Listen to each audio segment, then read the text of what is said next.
À Louise Collet, Croissé, mercredi, minuit. 12 octobre 1853. J'ai la tête en feu, comme il me souvient de l'avoir eue après de longs jours passés à cheval. C'est que j'ai aujourd'hui rudement chevauché ma plume. J'écris depuis midi et demi sans désemparer, sauf de temps à autre pendant 5 minutes pour fumer une pipe et 1 heure tantôt pour dîner. Mes comices m'embêtaient tellement que j'ai lâché là, pour jusqu'à ce qu'il soit fini, grec et latin. Et je ne fais plus que ça à partir d'aujourd'hui. Ça dure trop. Il y a de quoi crever, et puis je veux t'aller voir. Bouillet prétend que ce sera la plus belle scène du livre. Ce dont je suis sûr, c'est qu'elle sera neuve et que l'intention en est bonne. Si jamais les effets d'une symphonie ont été reportés dans un livre, ce sera là.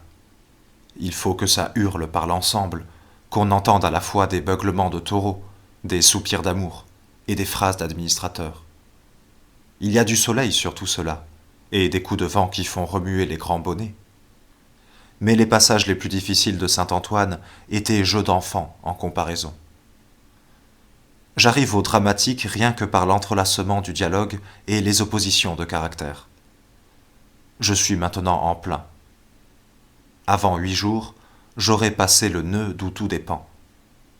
Ma cervelle me semble petite pour embrasser d'un seul coup d'œil cette situation complexe. J'écris 10 pages à la fois, sautant d'une phrase à l'autre. Il faut pourtant qu'un de ces jours j'écrive au crocodile. Il a perdu l'adresse de Madame Farmer et ne pourrait nous adresser de lettres que de Jersey directement, ce qui est à éviter autant que possible. Je suis presque sûr que Gauthier ne t'a pas vu dans la rue lorsqu'il ne t'a pas salué. Il est fort myope, comme moi, à qui pareilles choses sont coutumières. C'eût été une insolence gratuite qui n'est pas du reste dans ses allures. C'est un gros bonhomme fort pacifique et très putain. Quant à épouser les animosités de l'ami, j'en doute fort, à la manière dont il m'en a parlé le premier. La dédicace, malgré ton opinion, ne prouve rien du tout. Pose et repose. Le pauvre garçon se raccroche à tout, accole son nom à tout. Quelle descente que ce Nil! Si quelque chose pouvait me raffermir dans mes théories littéraires, ce serait bien lui. Plus le temps s'éloigne où Ducamp suivait mes avis, et plus il dégringole. Car il y a de Tagaor au Nil une décadence effrayante, et en passant par le livre posthume qui est leur intermédiaire, le voilà maintenant au plus bas, et de la force du jeune de le Delessert. Ça ne vaut pas mieux. La proposition de Jacotet m'a étrangement révolté, et tu as eu bien raison. Toi, aller faire des politesses à un galopin pareil? Ah non, non, ah non! Quelle étrange créature tu fais, chère Louise, pour m'envoyer encore des diatribes, comme dirait mon pharmacien. Tu me demandes une chose, je te dis oui, je te la promets, et tu grondes encore. Eh bien, puisque tu ne me caches rien, ce dont je t'approuve, moi je ne te cache pas que cette idée me paraît un tic chez toi. Tu veux établir entre des affections de nature différente une liaison dont je ne vois pas le sens, et encore moins l'utilité. Je ne comprends pas du tout comment les politesses que tu me fais à Paris engagent ma mère en rien. Ainsi j'ai été pendant 3 ans chez Schlesinger, où elle n'a jamais mis les pieds. De même que voilà 8 ans que Bouillet vient coucher, dîner et déjeuner tous les dimanches, ici, sans que nous ayons eu une fois révélation de sa mère, qui vient à Rouen à peu près tous les mois. Et je t'assure bien que la mienne n'en est nullement choquée. Enfin, il sera fait selon ton désir. Je te promets, je te jure que je lui exposerai tes raisons, et que je la prierai de faire que vous vous voyiez.